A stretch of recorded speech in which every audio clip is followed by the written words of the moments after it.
জগদ্দলের আটচালা বাগান রোডে গুলি চালানোর অভিযোগে ধৃত তৃণমূল নেতা দিগিলেশ সিং।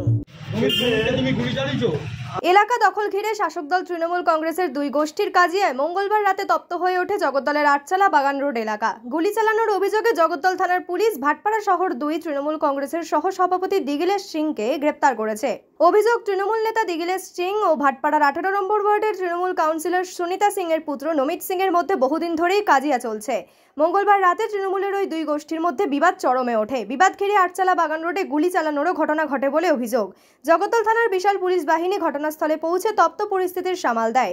বুধবার বেলায় থানা থেকে আদালতে নিয়ে যাওয়ার সময় ধৃত তৃণমূল নেতা দিগিলেশ সিং দাবি করেন তিনি গুলি চালায়নি, তাকে ফাঁসানো হয়েছে।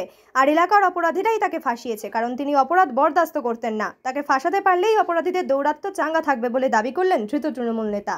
ভুল কথা, এটা ফাঁসানো হচ্ছে। আর পুরো জনতা জানে যে আমি অপরাধকে কোনোদিন বরদাস্ত করি না। কে ফাঁসালো দিগলেশ দা আপনাকে? আমি বরদাস্ত করি না। কে ফাঁসালো দিগলেশ দা আপনাকে? ফাঁসানোর মধ্যে যে অপরাধী আছে, ও অপরাধী আছে। গুলি চালিয়েছিলেন? না, এসব ভুল কথা, এসব তাহলে ভুল কথা এসব ফাঁসানোর কথা হচ্ছে। কে ফাঁসাচ্ছে? কে ফাঁসাচ্ছে? কে অপরাধীরা চাইছে যে দিগলেশ সিং চলে গেলে অপরাধ আর তৃণমূল কংগ্রেসের আমি ভাইস প্রেসিডেন্ট আছি, আপনারা জানেন না? প্রাক্তন না প্রেজেন্ট?